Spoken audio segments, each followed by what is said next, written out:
You are lying in the dark, the house is quiet, and you open your phone to just check one thing, one update, one piece of news to understand what happened today.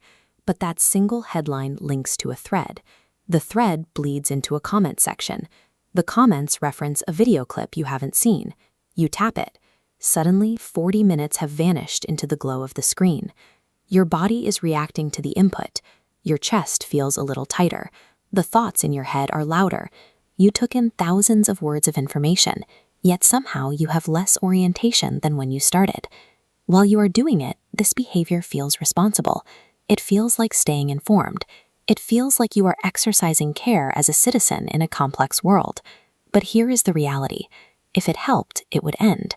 The problem is not that you are trying to stay awake or that you have a sudden lack of discipline. The problem is that the modern digital feed is built to never give you an ending. When you feel stressed, your nervous system wants a stopping cue. It wants a signal that says the threat is assessed, you know enough now. But you are asking for that completion signal from a machine that generates infinite content. Doomscrolling happens when your anxiety goes looking for a finish line in an architecture that erased all the finish lines. You are trapped in a perpetual state of searching. Most bad habits pay out with a quick burst of pleasure. Doomscrolling is entirely different. It almost never feels enjoyable. Instead, it pays out in brief relief. Psychologists call this misregulation. Misregulation is the brain's failed, repetitive attempt to close an open loop of uncertainty. You feel uneasy, so you try to regulate that feeling, but the method you choose actually makes the feeling worse. This flowchart breaks down exactly how misregulation happens. Uncertainty hits you. You check your phone for an update, gaining a brief sense of orientation, but you pull to refresh. The algorithmic feed introduces a new threat. Your agitation renews, and the urge returns. Because the digital environment has an endless supply of new threats, a behavior you started to gain control quietly transforms into an automated engine for perpetual anxiety. This loop feels impossible to break because it is an asymmetrical war. You are bringing a highly finite human biology to a flawlessly optimized system design. The core architectural problem of the smartphone is that it makes checking completely cheap while making the act of stopping cognitively expensive. Research on digital nudges shows that even the passive arrival of a notification or the mere presence of a red badge pulls your attention off the rails.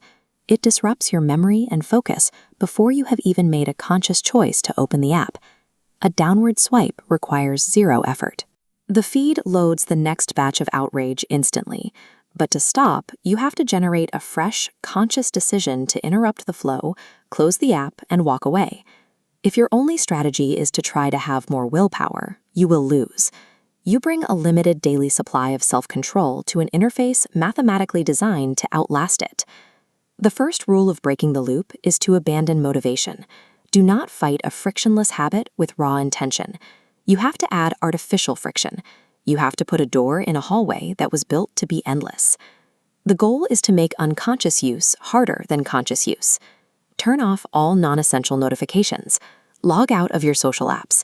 Put the phone screen on grayscale. Use an app blocker that forces a 3-second delay before opening, so that reaching for the feed requires one actual breath and one deliberate choice. Next, you have to abandon the infinite feed and rely on bounded information. A bounded source is a morning briefing, a podcast, or a specific article. It has a final paragraph. It ends, "When you want to know what is happening in the world, read the source. Do not read the reaction river." A feed that mixes global news, stranger commentary, rumor, and social comparison is a terrible place to regulate your nervous system. The issue is not the information itself. Real information is valuable. The damage comes from toxic exposure to information that lacks a defined endpoint. The urge to scroll will still hit you, and it usually arrives before you have time to think. The brain hates a vacuum, and the hand needs a destination. Give the urge a pre-written script. When the feeling strikes, decide in advance that you will take one deep breath, text one real friend, or take one physical action. Protect your vulnerable physical zones. Most doomscrolling clusters at bedtime or right after waking up. Redesign that space.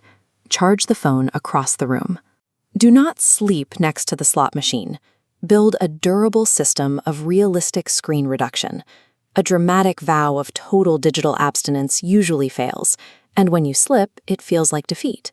If you build a system of smaller check windows, slips are just data to help you adjust. Real information helps you orient to reality. It tells you what to do next. Overexposure simply keeps you blindly circling in a state of panic.